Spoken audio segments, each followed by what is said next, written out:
ভাইকে আমি কি খাওয়াবো? এখন কি করি?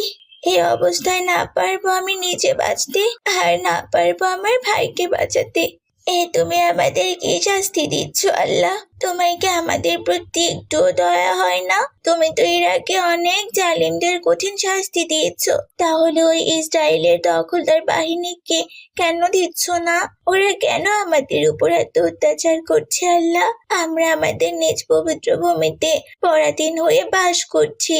নিতু যখন এসব বলে কান্না করছিল তখন সেখানে একজন ছেলে আর একজন মেয়ে ক্যামেরা নিয়ে চলে এলো। কি হয়েছে কি বোন, তুমি এভাবে কান্না করছো কেন? তোমার যা কথা আছে আমাদের এই ক্যামেরার সামনে বলো, আর আমরা তোমার কথা রেকর্ড করে সারা দুনিয়া ছড়িয়ে দেবো। তাতে আর কি হবে ম্যাডাম?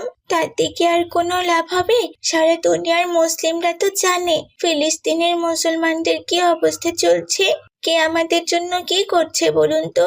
কেউ তো আমাদের জন্য কিছুই করছে না।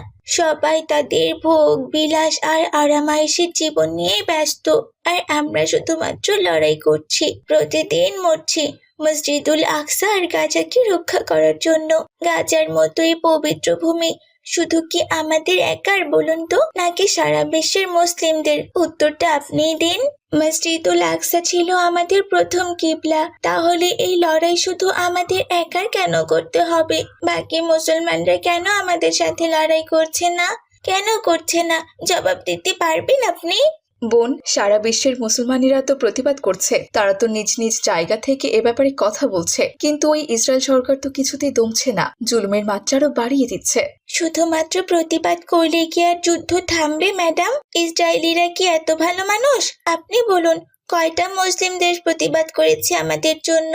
আমাদের পবিত্র ভূমি সৌদি আরব থেকে তো কোনো প্রতিবাদ আসছে না। তারা শুধু ভোগ বিলাস নাচ গানে মেতে আছে আর পশ্চিমাদের সাথে আনন্দ করে চলছে।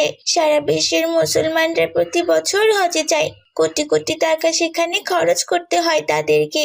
তাদের দেশের তেল খেজুর সব দেশ কিনে তাদেরকে ধনী দেশ বানিয়ে দিয়েছে, অথচ তারা আমাদের এই বিপদে কোনো সাহায্য করছে না। আমার তো ভাবতেই অবাক লাগছে, ওই দেশে আমাদের প্রিয় নবী হযরত মুহাম্মদ সাল্লাল্লাহু আলাইহি ওয়াসাল্লাম শুয়ে আছেন। তার কথা ভেবে ওদের মনে কি এতটুকু দয়া হচ্ছে না? নিতুর এমন কথা শুনে রিপোর্টার দুজনেরও চোখে পানি চলে এলো। আমরা মনে হয় আর বাঁচতে পারবো না ম্যাডাম। আমাদের ভিডিও রেকর্ড করে কি হবে ম্যাডাম? এই গাজা আস্তে আস্তে শেষ হয়ে যাবে, ধ্বংস হবে মসজিদুল আকসা। একটা পুরো মুসলিম জাতি শেষ হয়ে যাবে, কিন্তু দুনিয়ার সকল মুসলিম চুপ করে বসে থাকবে, তাদের হৃদয়ে কোনো রক্তক্ষরণ হবে না। তাই আমাদের এইভাবেই ধুকে ধুকে মরতে দিন। আমরা মৃত্যুর পর কি আল্লাহ তাআলার কাছে বিচার দিব যে কে